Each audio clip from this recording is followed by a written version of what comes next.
8 फेरों का 8वां वचन। स्वाति ने इसी साल शहर के कॉलेज से पढ़ाई पूरी की है और अब उसके लिए जगह जगह से रिश्ते आने लगे हैं। स्वाति से ज्यादा उसके रिश्तेदारों को उसकी शादी की चिंता है, इसीलिए जो भी स्वाति के घर आता वो किसी नए लड़के की खबर जरूर ले आता। अरे दीदी, ये फोटो देख के बताओ कैसा है। राहुल नाम है लड़के का, मेरी सहेली की बहन का बेटा है। अपनी स्वाति के साथ एकदम प्यारी जोड़ी लगेगी इसकी। जरा दिखाना, फोटो तो बढ़िया लग रहा है। कोई गलत आदत वादत तो नहीं है ना इसे? और कमाता कितना है?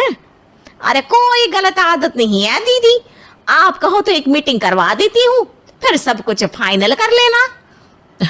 हाँ, ये सही कह रही हो तुम। संडे को स्वाति के पापा भी घर पे ही रहेंगे।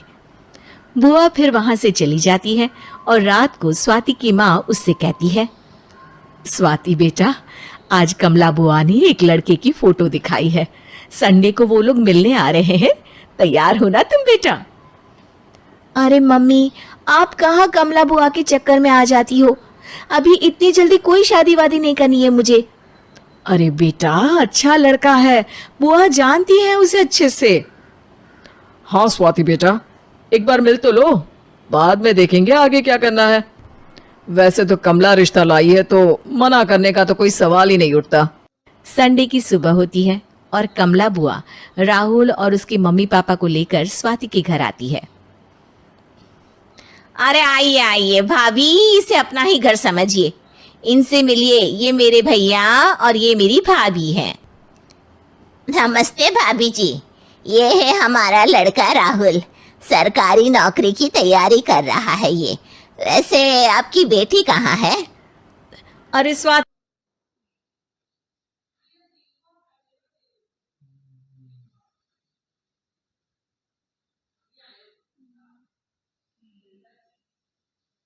जी, पोस्ट ग्रेजुएट है हमारी बेटी साइंस में। ये सब तो ठीक है, पर घर संभालना जानती है या नहीं? हमें कौन सी इससे नौकरी करवानी है? नौकरी तो मेरा बेटा करेगा ही। पर मैंने इतनी पढ़ाई की है और आप चाहती हैं कि मैं घर पर ही बैठी रहूं? अरे स्वाति बेटा, ये बड़ों की बात में तुम कहाँ बोल पड़ी? हम सब देख लेंगे क्या करना है क्या नहीं। हम तो इसी बात में विश्वास करते हैं कि घर के लड़के घर में ही रहे तो ज्यादा अच्छा रहता है। वरना भाई साहब, आप तो आजकल के हाल जानती हैं, कितनी घटनाएं होने लगी हैं औरतों के खिलाफ। स्वाति बेटा, रसोई का काम तो पूरा जानती हो ना? शादी के बाद तुम्हें ही संभालना है वो सब। अरे बहुत अच्छा खाना बनाती है ये, आप सब लोग इसकी तारीफ करते नहीं थकेंगे। लो भाई, हो गई मीटिंग, अब शादी की तारीख फाइनल कर लेते हैं, क्यों भैया?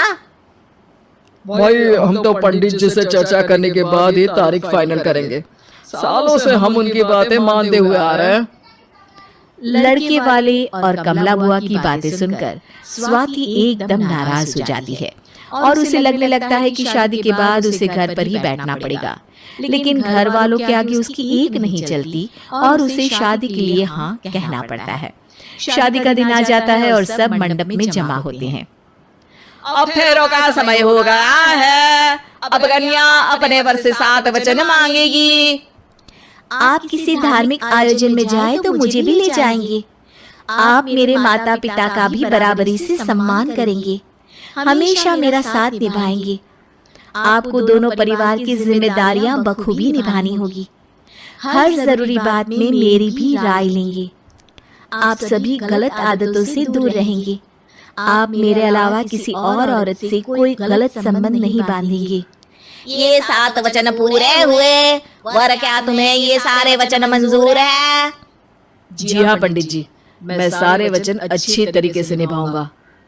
अरे वाह वाह, बढ़िया तरीके से सब काम संपन्न हो गया। तो इसी के साथ विवाह संपन्न हुआ और आज से ये दोनों पति पत्नी हुए। 1 मिनट पंडित जी, अभी एक वचन लेना बाकी है। अब कौन सा वचन है बेटा? मैं अब हमेशा के लिए किसी दूसरे घर में जाने वाली हूँ, तो पति के अलावा मैं अपने सास ससुर से भी एक वचन लेना चाहूंगी। अब कहो बेटी। मैं ये चाहती हूँ कि मुझ पर किसी बात की कोई पाबंदी नहीं लगाई जाएगी। मुझे सब कुछ करने की आजादी होगी और मैं भी विश्वास दिलाती हूँ कि मैं एक अच्छी बहू बन के दिखाऊंगी। स्वाति की बात सुनकर उसके सास ससुर एकदम चौंक जाते हैं और कुछ बोल नहीं पाते कि उतने में कमला बुआ बोल पड़ती है। अरे बेटा, ये भी कोई कहने की बात है? रानी बन के रहोगी तुम तो। वचन देने से पहले सोच लीजिए, क्योंकि शास्त्रों में वचन ना निभाने वालों के लिए नरक से भी बदतर सजा लिखी है। स्वाति की चालाकी से वहां मौजूद सब लोग प्रभावित हो जाते हैं और लोगों में बदनामी ना हो जाए, इस कारण स्वाति के सास ससुर को उसे वचन देना पड़ता है। और कैसी अपशकुन वाली बातें कर रहे हैं आप पंडित जी? हमें मंजूर है बेटा तुम्हारी शर्त। स्वाति अपनी समझदारी से अपनी बात अपने ससुराल वालों से मनवा लेती है और खुशी खुशी राहुल से शादी कर लेती है। अब से हर शादी में मैं खुद 8 वचन दिलवाऊंगा। ओम मंगलम मंगलम मंगलम।